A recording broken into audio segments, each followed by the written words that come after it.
मोनसे दाबि दंमोन बे दाबिखौ जाफुंनो थाखाय जों माने राजा लामा बे गाहाय राजा लामायाव जोङो लाखिनाय जादों आरो আসামিজ রকম আমার সিমেন্ট চাপৰি মটৰ শ্ৰমিক জনতা ফেডাৰেশ্যনৰ পৰা আমি গাড়ী ৰখাব বিচাৰিছিলোঁ তাতে আহি কিনি আমাৰ সিমেন্ট চাপৰি পুলিচ থানাৰ পৰা আমাক আহি কিনি মানে দাদাগিৰিৰ নিচিনা মানে আমাক খেদি দিছে গাড়ীকেইটা যাবলৈ দিছে এফালে ধেমাজি ডিষ্ট্ৰিক্ট এফালে Dhemaji all Assam secretary president union সেক্ৰেটাৰীবিলাকে আমাক এইটো বেনাৰটো বনাই দিয়া হৈছে 24 ঘণ্টা তাতে পুলিচকেইটা আহি কিনি মানে দাদাগিৰিৰ নিচিনা মানে সিমেন্ট চাপৰি পুলিচ থানাই আহি কিনি মানে আমাক গাড়ীকেইটা যাবলৈ দিছে তাতে মানে मा बुङो नोंसोर दा पुलिसफोरा थांफिननो होबाय नोंसोरखौ बा गारिफोरखौबो थांफिनजोबनो होबाय না পুলিচৰ এইটো দাদাগিৰি হৈছে এইটোতো আমাৰ ডিমাণ্ডটো হিন্দি কৰি দিব লাগে না যোন নেকি এইটোতো আমিতো মানি ল'ব নোৱাৰোঁ এইটোতো আমি পদ্যমতে এইটো আমি মানি ল'ব নোৱাৰোঁ এইটো গুণ্ডাগিৰি হৈছে না থানাৰ পৰা আহি কিনি অচি ছাৰে আমাক গাড়ীকেইটা যাবলৈ দিছে আমি ইয়াত গেদাৰিং মানে ছাইডত লাইন পাতি ধৰিছিলে এতিয়া গাড়ী একটা বি নাই এতিয়াতো ড্ৰাইভাৰকেইটাতো সিহঁতি নিজে নিজে গম পাই পেলাই মানে আমি ৰখাবই দৰকাৰেই হোৱা নাই সিহঁতি বন্ধটো বুলি জানি কিনি ছাইডত নিজে নিজে ৰখাই থৈ দিছে তাতে মানে চিমেণ্ট চাপৰি পুলিচ থানাটো আহি কিনে আমাক গাড়ীকেইটা মানে ধমকি চমকি দি মেলি থানাত সোমাম কিবাত সোমাম বুলি মানে জেলত সোমাই দিলে গাড়ীকেইটা পঠিয়াই দিলে হা এতিয়া আমি মানে ভাবিছোঁ অল আসাম সেক্ৰেটাৰী প্ৰেচিডেণ্টৰ আমি কথা পাতিম জনাম দাবিটো যেতিয়ালৈকে নামানো তেতিয়ালৈকে আমি মানে ইয়াৰ পৰা মানে নাযাওঁ আমি ইয়াতে মানে ঘাই পথাৰতে মানে খাৰা হৈ থাকিম বন্ধটো আমি পালন কৰি থাকিম মানে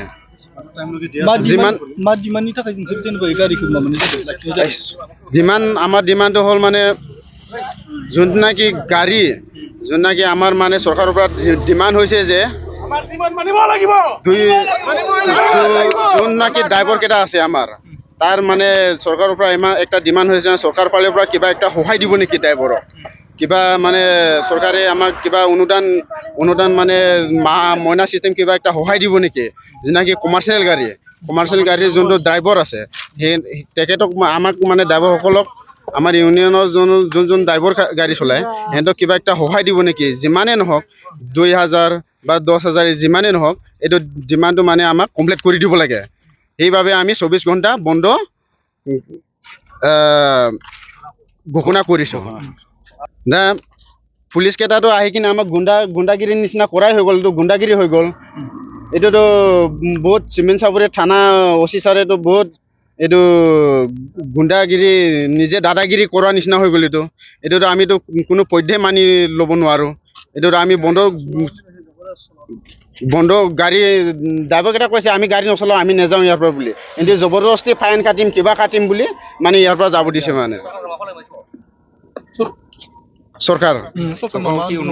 চৰকাৰক আমি এইটোৱে অনুভৱ কৰিছোঁ যে আমাৰ দাবীটো পূৰণ কৰি দিব লাগে আমাৰ দাবীটো মানে অতি শীঘ্ৰে মানি ল'ব লাগিব মটৰ চালক শ্ৰমিক ৰাইজলৈ নমস্কাৰ আৰু লগতে তোমালোকৰ চেনেলৰ গোটেই কৰ্মকৰ্তালৈ মোৰ ছাইডৰ পৰা নমস্কাৰ জনাইছোঁ আজি আমাৰ বন্ধ ঘোষণা কৰা আছিলে 12 ফেব্ৰুৱাৰীত 24 ঘণ্টাৰ গতিকে ইতিমধ্যে আমাৰ বন্ধ চলি আছে এনেস্থলত আমি কাকো বেয়া ব্যৱহাৰ কৰা নাই কাকো ডাঙৰ কথা কোৱা নাই আমি গোটেই যিমান ইয়াত ট্ৰাকবোৰ আহিছে তেওঁলোকক আমি ৰিকুৱেষ্ট কৰিছোঁ তেওঁলোকে নিজেই খাক সন্মানেৰে গাড়ী ৰখাইছে আৰু তেওঁলোকে আমাৰ ৰাইজৰ সৈতে ৰাইজৰ লগত মিলিজুলি তেওঁলোকেও এইটো বন্ধৰ মানে পালন কৰিছে গতিকে ইয়াত বৰ বেছি ক'বলগীয়া নাই লগতে প্ৰশাসনৰ ছাইডৰ পৰা আহি পটাপট গাড়ীবোৰ কলেজলৈ যাব দিছে আৰু গতিকে বহলাই ক'বলগীয়াটো বৰ বেছি নাই ইমানতে বুজাজনে বুজিব আৰু লগত আমাৰ যিমান অল অসমত টোলগেট আছে কিবা আছে তাত আমাৰ ড্ৰাইভাৰবিলাকক বহুত টং কৰে পইচা কাটে ফাইন কাটে য'তে ত'তে ধৰি মেলি গভৰ্ণমেণ্টৰ ছাইডৰ পৰা আমি শুনা পাইছোঁ আজি জানিব পাৰিছোঁ ক'তো 1 পইচাও নালাগে কিন্তু আমি পইচা নিদিলে না মেডিকেল পাওঁ না আমি গুৱাহাটী ইয়াৰ পৰা যাব পাৰোঁ উপায় নাই গতিকে সেইখিনি আমাৰ হেমন্ত বিশ্ব শৰ্মা ডাঙৰীয়া আমাৰ মাননীয় তেওঁ যদি এইখিনিলৈ আমাৰ দুখীয়া ৰাইজ, আমি দুখীয়া ৰাইজ, আমাৰ চালক সন্থা আমি দুখীয়া ৰাইজ, গতিকে আমি যদি এইটো কাম নকৰোঁ আমাৰ চৌকা জুই নজ্বলে। গতিকে ইয়াতকৈ কি ক'ম, গতিকে মই সেইটোকে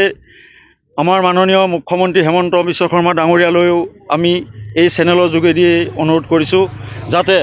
আমাৰ ড্ৰাইভৰ ৰাইজক যাতে তেওঁ কিবা এটা পৰামৰ্শ দিয়ে আৰু লগতে আমাৰ যিমানখিনি পুৰণা চালক আছিলোঁ আমি, হঠাৎ মোৰ বেষ্টৰ এতিয়া আমাৰ 50 বছৰ হ'লে আমাৰ কোনো ছাইডৰ পৰা গাড়ী চলাব মানা, গতিকে লাইচেন্সো চিজ হৈ যায়। গতিকে এইখিনি হ'ব নালাগে, কাৰণ আমাৰ মাটি এবিঘা বা দুবিঘা মাটি আছে, আমি খেতি কৰি খাম নে আমি সেইটো বিক্ৰী কৰি আমি ভাত খাম? আমি যদি কাম কৰিব নাযাওঁ, আমাৰতো গাত জোৰ আছে, কাম কৰিব পৰা জোৰ আছে, আমি গাড়ী চলাব পৰা আমাৰ শক্তি আছে। গতিকে আমাক যাতে গভৰ্ণমেণ্টে সেইটো সহায় কৰিব লাগে, আমাৰ লাইচেন্সবোৰ চিজ কৰিব নালাগে। 1 নম্বৰ কথা, 50 বছৰ হৈ যোৱাৰ পিছতো আমাৰ লাইচেন্সবোৰ ভেলিডেট কৰিব নালাগে, আৰু লগত আমাক কিছু সহায় কৰি গ'লে মই নথৈ অসম গভৰ্ণমেণ্টৰ ছাইডক মই ধন্যবাদ দিম, মোৰ কমিটি ছাইডৰ পৰা ধন্যবাদ। Thank U.